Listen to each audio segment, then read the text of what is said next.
सभी का आप देख रहे हैं प्राइम टाइम शो अपना बिहार। मैं हूं आपके साथ जया मिश्रा। चलिए बुलेटिन की शुरुआत करेंगे बड़ी खबर के साथ। और बिहार विधानसभा में नेता प्रतिपक्ष तेजस्वी यादव के निशाने पर एक बार फिर से मुख्यमंत्री नीतीश कुमार आ गए हैं।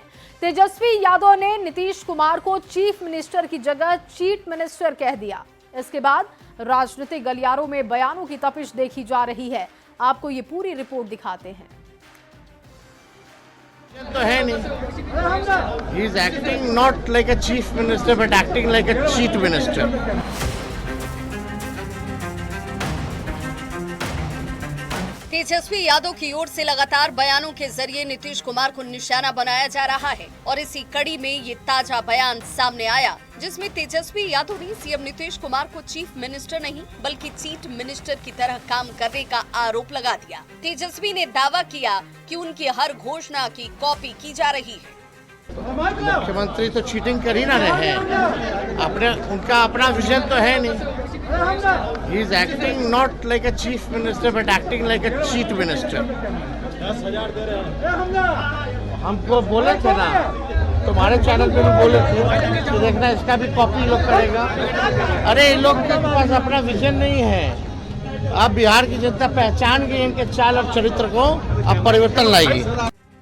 तेजस्वी यादव की ओर से चीट मिनिस्टर वाले बयान पर बिहार की सियासत गर्माती नजर आ रही है। कांग्रेस ने तेजस्वी यादव के बयान का समर्थन किया और दावा किया कि 2025 के बाद नीतीश को जनता आराम करने का आदेश देगी। कि महागठबंधन की सरकार की घोषणाओं को अब मुख्यमंत्री जी लागू कर रहे हैं, तो क्या उन्हें चीट मुख्यमंत्री नहीं कहा जाएगा? और वैसे भी मुख्यमंत्री जी अपनी मनः स्थिति में नहीं हैं, बहुत काम कर चुके, अब उनको आराम की जरूरत है और 2025 में बिहार की जनता उनको आराम करने के लिए बिठा देगी। तेजस्वी यादव के बयान पर एनडीए के दलों ने करारा वार किया है और तेजस्वी के विजन पर सवाल उठाते हुए मानसिक संतुलन खोने पर भी अनाप शनाप बयान देने का आरोप लगा दिया। एक पढ़े लिखे इंजीनियर को 9वीं पास विद्यार्थी से चीटिंग करनी पड़े, ये तो बड़ी हास्यास्पद बात है। असल में तेजस्वी यादव जी भूल जाते हैं कि राजनीतिक रूप से इनके पूरे परिवार और पार्टी ने किस तरह से बिहार के लोगों का शोषण किया है। आप जब सरकार में आए तो सिर्फ और सिर्फ भ्रष्टाचार और भ्रष्टाचारियों को संरक्षण देते रहे। 2005 से आज तक बिहार में जो बदलाव हुए हैं तेजस्वी जी, ये नीतीश कुमार और भाजपा की सरकार का विजन है और कमिटमेंट है। आप तो सिर्फ तोते उड़ाते हैं। जैसे जैसे बिहार विधानसभा चुनाव की तारीख नजदीक आती जा रही है, नेताओं के बयानों की तल्खी भी बढ़ती जा रही है। अब जुबानी हमले राजनीतिक की जगह पर्सनल रूप ले रहे हैं। देखना दिलचस्प होगा कि बयानों के तलवार से किस नेता पर नया हमला किया जाता है, साथ ही उस पर क्या पलटवार होता है। न्यूज़ 18 के लिए पटना से अमित कुमार की रिपोर्ट। और चलिए रुख करते हैं अगली खबर की ओर। बिहार चुनाव को लेकर दिल्ली में हलचल बढ़ने वाली है। केंद्रीय गृह मंत्री और बीजेपी के चुनावी चाणक्य अमित शाह ने मोर्चा संभाल लिया है। 3 सितंबर को शाह बिहार बीजेपी के बड़े नेताओं के साथ अहम बैठक करने जा रहे हैं। चर्चा है कि शाह की इस बैठक में बिहार चुनाव को लेकर एनडीए के सीट शेयरिंग का फॉर्मूला भी निकल सकता है। ये खास रिपोर्ट आपको दिखाते हैं। चुनाव बिहार में, हलचल दिल्ली में, शाह ने संभाला चुनावी मोर्चा। चुनावी साल में सियासी सरगर्मी बढ़ती जा रही है। 3 सितंबर को केंद्रीय गृह मंत्री अमित शाह बिहार बीजेपी की टीम के साथ अहम बैठक करने जा रहे हैं। शाह अपनी कोर टीम के साथ मंथन से जीत का मंत्र निकालने की कोशिश करेंगे। वोट चोरी के आरोपों की काट खोजेंगे और साथ ही बनाएंगे रणनीति, विरोधियों को चुनाव में कैसे दी जाए पटखनी। बिहार चुनाव में एसआईआर की प्रक्रिया का दूसरा चरण खत्म होते ही अमित शाह फुल चुनावी मोड में आ गए हैं। बिहार में पिछले लगभग 2 दशक से बरकरार एनडीए के वर्चस्व को शाह आगे भी जारी रखना चाहते हैं और यही वजह है कि शाह ने चुनाव की कमान पूरी तरह अपने हाथ में ले ली है। बिहार में कभी भी किसी भी वक्त चुनावी बिगुल बज सकता है। चुनाव की तारीखों के ऐलान संभव हैं। लिहाजा शाह ने भी बीजेपी की बड़ी बैठक बुला ली है। माना जा रहा है कि इस बैठक में अमित शाह का बिहार में एनडीए की एकता को प्रदर्शित करने और नीतीश कुमार के नेतृत्व को मजबूती देने की दिशा में महत्वपूर्ण फैसले ले सकते हैं। केंद्रीय गृह मंत्री अमित शाह के नेतृत्व में ये अहम बैठक होगी, जिसमें बिहार के दोनों डिप्टी सीएम सम्राट चौधरी और विजय कुमार सिन्हा मौजूद होंगे। बिहार बीजेपी प्रभारी विनोद तावड़े और सह प्रभारी दीपक प्रकाश भी इस बड़ी बैठक में शामिल होंगे। इनके अलावा भारतीय जनता पार्टी के कई वरिष्ठ नेता और बिहार कोटे के केंद्रीय मंत्री भी शाह के साथ चुनावी रणनीति तय करेंगे। बैठक से सीट शेयरिंग का फॉर्मूला भी निकल सकता है, क्योंकि केंद्रीय मंत्री जीतन राम मांझी के बेटे संतोष सुमन ने डेडलाइन तय की है कि 15 सितंबर तक एनडीए में सीट का बंटवारा हो जाएगा। 3 सितंबर को दिल्ली में होने वाली ये बड़ी बैठक कई मायनों में काफी अहम मानी जा रही है। चर्चा है कि एनडीए के सहयोगियों के साथ सीट बंटवारे और उम्मीदवारों के चयन से लेकर शाह कोई ठोस कदम उठा सकते हैं। वर्तमान हालातों को देखते हुए अभी चल रही रणनीति में बड़ा बदलाव भी किया जा सकता है। ऐसे में सभी की नजर इस बैठक के नतीजों पर रहेगी, जो बिहार की सियासत को नई दिशा दे सकती है। दिल्ली संवाददाता यतेंद्र शर्मा और पटना रिपोर्टर शैलेंद्र कुमार के साथ bureau report, news 18।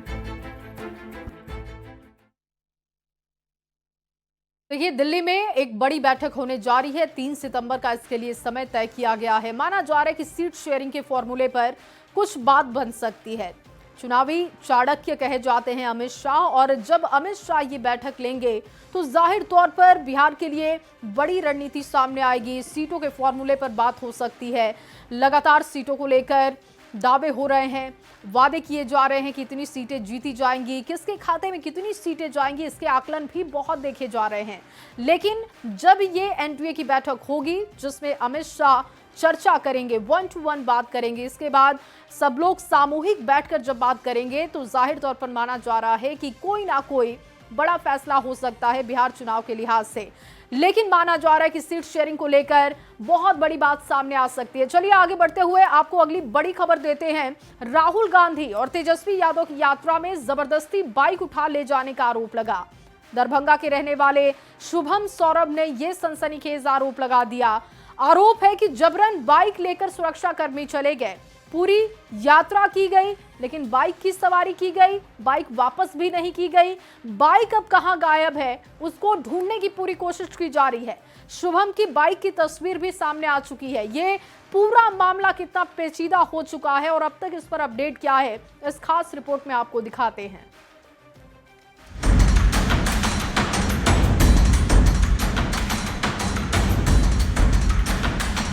Rahul Gandhi और तेजस्वी यादव के रोड शो में ली गई ये बाइक जबरन ली गई है। जबरदस्ती इस बाइक को सुरक्षा कर्मियों ने ले लिया और फिर उसे वापस ही नहीं किया। वोटर अधिकार यात्रा में छिनतई की बाइक ले जाने का आरोप किसी और ने नहीं बल्कि बाइक मालिक ने ही लगाया है। दरभंगा के रहने वाले शुभम सौरभ का आरोप है कि राहुल गांधी के रोड शो के दौरान काले रंग की पल्सर बाइक लोग जबरन ले गए। तस्वीरों में सुरक्षाकर्मी शुभम सौरभ की बाइक की सवारी करते भी नजर आए और फिर यात्रा के बाद शुभम सौरभ की बाइक वापस ही नहीं की गई। जब राहुल गांधी जी आ गए तो बाइक के पास से हमको हटा दिया और दोनों एसपीजी वाले बैठ गए, हमको स्कॉर्पियो में बैठा दिए, क्योंकि बाइक तो आगे आगे चला गया, स्कॉर्पियो सबसे पीछे, तो बाइक हमको मिला नहीं और अभी तक वो बाइक का कोई था पता नहीं चला। और शुभम सौरभ के सनसनीखेज आरोपों के बाद हड़कंप मचा हुआ है। शुभम ने बाइक छीनने की घटना के पीछे की पूरी कहानी बताई। बाइक रैली के दिन दरभंगा के NH-27 हाईवे के बगल में मां दुर्गा लाइन होटल पर कुछ लोग पहुंचे। वहीं शुभम के पिता अनिल राय की पल्सर बाइक खड़ी थी, जिसका नंबर है BR 07 AI 5605। राहुल की सुरक्षा में लगे बॉडीगार्ड ने जबरन ये बाइक ले लौटाने का वादा किया था, लेकिन वादा तो वादा ही रह गया। शुभम की बाइक गायब हो गई। थाना पे गए हुए थे मपी पे, तो वहाँ पे सब मामला बताया गया, ऐसे ऐसे हो गया मेरे बाइक के साथ, बाइक अभी तक मिला नहीं है। तो जिनसे बात हो रही थी थाना प्रभारी बात किए थे। पीड़ित शुभम का आरोप है कि एसपीजी के 3 लोग बाइक ले गए थे शुभम सौरभ ने बाइक ढूंढने की पूरी कोशिश की। बाइक वापस करने के नाम पर शुभम को शहर शहर दौड़ाया गया, लेकिन आखिरकार बाइक नहीं मिली। थक हार कर शुभम ने पुलिस की मदद लेनी चाहिए, लेकिन फिर भी बाइक नहीं मिली। आरोप है कि अभी तक बाइक का कोई अता पता नहीं है। ऐसे में देखना होगा कि शुभम के आरोपों पर कांग्रेस पार्टी की प्रतिक्रिया क्या मिलती है, बाइक मिलती है या नहीं। दरभंगा संवाददाता विपिन कुमार दास के साथ ब्यूरो रिपोर्ट, न्यूज़ 18।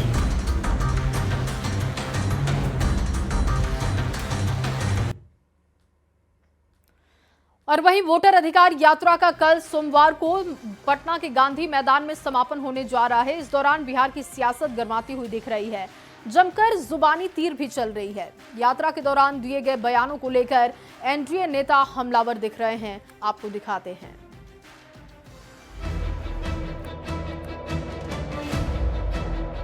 एसआईआर के विरोध में 17 अगस्त से बिहार में शुरू हुई वोटर अधिकार यात्रा का सोमवार 1 सितंबर को समापन होने वाला है। इस यात्रा के जरिए राहुल गांधी और तेजस्वी यादव बिहार के लोगों को निर्वाचन आयोग की ओर से जारी एसआईआर और वोट की कथित चोरी के खिलाफ जागरूक कर रहे हैं। शुरू से ही ये यात्रा तीखे बयानों और राजनीतिक बवालों को लेकर सुर्खियों में रही। अब यात्रा के समापन से पहले बिहार के डिप्टी सीएम सम्राट चौधरी ने तंज कसा है और इसे राहुल गांधी की गाली गलौज यात्रा कह दिया।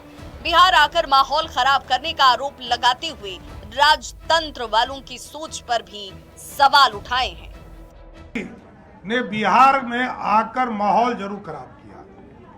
देश के यशस्वी प्रधानमंत्री नरेंद्र मोदी जी के मां को जिस तरह गाली गलौज उनके मंचों से किया गया, इससे यह स्पष्ट संदेश है कि ये लोग लोकतंत्र के नहीं हैं, ये लोग राजतंत्र के लोग हैं।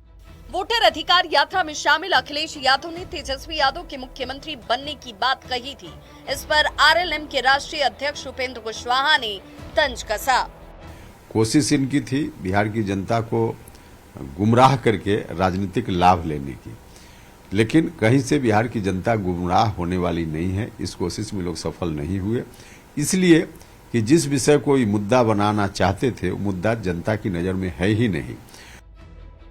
वोटर अधिकार यात्रा को केंद्रीय गृह राज्य मंत्री नित्यानंद राय ने घुसपैठियों को बचाओ, फर्जी मतदाता को रखो यात्रा बताया। वहीं केंद्रीय मंत्री जीतन राम मांझी ने राहुल और तेजस्वी के मानसिक संतुलन बिगड़ने तक का दावा कर दिया।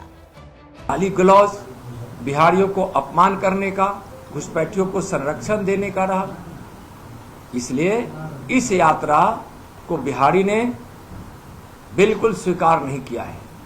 पूरे यात्रा में अराजक स्थिति रही। जो कर रहे हैं वो कोई मानसिक संतुलन वाला आदमी नहीं कर सकता है, वो पागल ही आदमी कर सकता है। इसलिए राहुल गांधी और हमारे तेजस्वी प्रसाद दोनों पगला गए हैं ये सोच करके कि 2025 में उनको लोग पूछने नहीं जा रहा है। राजनीतिक रूप से जागरूक बिहार में यात्रा और मार्च कोई नई बात नहीं है, लेकिन राहुल गांधी और तेजस्वी यादव की वोटर अधिकार यात्रा में जिस तरह लगभग हर दिन जुबानी तीर चल रहे हैं, राजनीतिक तल्खी बढ़ी और राजनीतिक मतभेद मनभेद की हद तक पहुंच गए, उससे वोटर की गोलबंदी की संभावना जाहिर जरूर की जा रही है और संभव है कि नतीजों में भी इसकी झलक दिखाई दे। न्यूज़ 18 के लिए पटना से संजय कुमार और आनंद अमृतराज के साथ भागलपुर से आशीष तिवारी की रिपोर्ट। और चलिए आगे बढ़ते हुए आपको बड़ी खबर दे, ड्राफ्ट वोटर लिस्ट का मामला है। विपक्ष ने नाम जोड़ने से ज्यादा हटाने के लिए आवेदन दिया। नाम जोड़ने से 2.5 गुना ज्यादा हटाने के लिए आवेदन दिया गया। निर्वाचन आयोग के पास कुल 128 आवेदन प्राप्त हुए। सीपीआई-एमएल ने कुल 118 आवेदन दिए हैं। माले ने जोड़ने के लिए 15 आवेदन दिया, जबकि हटाने के लिए 103 आवेदन दिए गए। आरजेडी की बात हो तो आरजेडी ने 10 आवेदन निर्वाचन आयोग को दिए और सभी 10 आवेदन नाम जोड़ने के लिए दिए गए। अन्य दलों के द्वारा भी कोई भी आवेदन अब तक नहीं दिया गया। राज्य स्तर पर मतदाताओं ने 33,326 आवेदन नाम जोड़ने के लिए दिए। इसके अलावा आपको बताएं कि 2,07,565 आवेदन नाम हटाने के लिए दिए गए। 18 साल से अधिक उम्र के मतदाता ने अब तक नाम जोड़ने के लिए 15,32,428 लोगों ने फॉर्म 6 भरा है। निर्वाचन आयोग की तरफ से ये आंकड़े पेश किए गए हैं। ड्राफ्ट वोटर लिस्ट का मामला है। और वहीं सार्वजनिक मंच से बैट टच पर बवाल के बाद भोजपुरी के पावर स्टार पवन सिंह ने माफी मांग ली है, जिसके बाद अंजलि राघव ने भी अपनी तरफ से विवाद को खत्म करने की बात कही। लखनऊ के कार्यक्रम में पवन सिंह ने अंजलि राघव को बिना परमिशन के छुआ था, जिसका वीडियो वायरल होने के बाद बवाल मचा था। अंजलि राघव ने भोजपुरी फिल्म इंडस्ट्री छोड़ने की बात कही थी। इसके बाद पवन सिंह ने सोशल मीडिया प्लेटफॉर्म इंस्टाग्राम पर माफीनामा लिखा और अपना पक्ष भी रखा कि उनका कोई गलत इरादा नहीं था, उन्हें तकलीफ हुई, इसके लिए वो माफी मांगते हैं। पवन सिंह ने माफी मांग ली है। देखिए, बवाल मचा था उस पूरी तस्वीर पर, उस पूरी घटना पर जो इस वक्त आप अपनी टीवी स्क्रीन पर देख पा रहे हैं। देखिए किस तरीके से पवन सिंह स्टेज पर अंजलि राघव को छूते हैं। वो ये कहते हैं कि कुछ तुम्हारी कमर पर लगा है।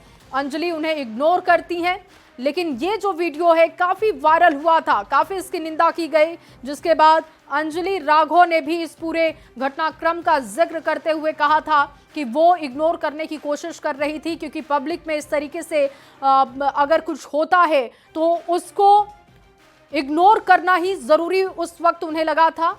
लेकिन अब जाकर पवन सिंह ने माफी मांग ली है। देखिए, पवन सिंह ने अपने माफीनामा में लिखा कि इंटेंशन गलत नहीं था, हम लोग कलाकार हैं, बावजूद अगर इसके आपको बुरा लगा, हमारे किसी भी व्यवहार से तकलीफ पहुंची हुई हो, तो मैं आपसे माफी मांगता हूं, उसके लिए क्षमा प्रार्थी हूं। पवन सिंह का माफीनामा। दूसरी तरफ आप देखिए, अंजलि राघव ने माफ कर दिया है। कल अंजलि राघव ने पूरे घटनाक्रम का जिक्र किया था। उन्होंने बताया कि वहां पर आखिर हुआ क्या था, कैसा वो महसूस कर रही थी। लेकिन जब पवन सिंह ने माफीनामा लिखा तो अब अंजलि राघव का कहना है कि वो माफ कर चुकी हैं, सीनियर एक्टर हैं, वो बड़े हैं, वो उन्हें माफ कर रही हैं और इस पूरे विवाद को खत्म कर रही हैं। तो बैट टच पर पवन सिंह का माफीनामा आपको दिखा रहे हैं और इस पर रिएक्ट अंजलि राघव ने भी किया। रिएक्शन उनका ये रहा कि वो ये कह रही हैं कि पूरा ये विवाद वो खत्म कर रही हैं क्योंकि पवन सिंह ने माफी मांग ली है। और सोलर कैसे बदल रहा है बिहार की महिलाओं की जिंदगी, इसी का जीता जागता उदाहरण आपके सामने हम रखेंगे। लेकिन उससे पहले दरभंगा से आपको बड़ी खबर दें। दरभंगा में वोटर अधिकार यात्रा के दौरान कांग्रेस के मंच से पीएम मोदी को गाली देने पर बीजेपी में गुस्सा है। पटना में बीजेपी ऑफिस से बीजेपी के कार्यकर्ताओं ने कैंडल मार्च निकाला। डिप्टी सीएम सम्राट चौधरी और बिहार बीजेपी अध्यक्ष डॉक्टर दिलीप जायसवाल सहित सैकड़ों कार्यकर्ता कैंडल मार्च में शामिल हुए हैं, जिसकी तस्वीरें आप देख रहे हैं। बीजेपी नेताओं ने राहुल गांधी पर लोकतंत्र की हत्या का आरोप लगाया। बीजेपी नेताओं ने कांग्रेस नेताओं से माफी मांगने की बात कही, साथ ही कांग्रेस के लिए सद्बुद्धि की कामना की है। लोकतंत्र की धरती है और राहुल गांधी जिस परिवार से आते हैं वो लोकतंत्र की हत्या करने वाले। पूरे कांग्रेस पार्टी और राष्ट्रीय जनता दल से माफी मांगने के लिए आग्रह कर रहे हैं और शहीद स्मारक आकर हम लोगों ने कैंडल मार्च के माध्यम से इसका विरोध दर्ज किया है कि कांग्रेस पार्टी को सुदबुद्धि दे कि वो माफी मांगे।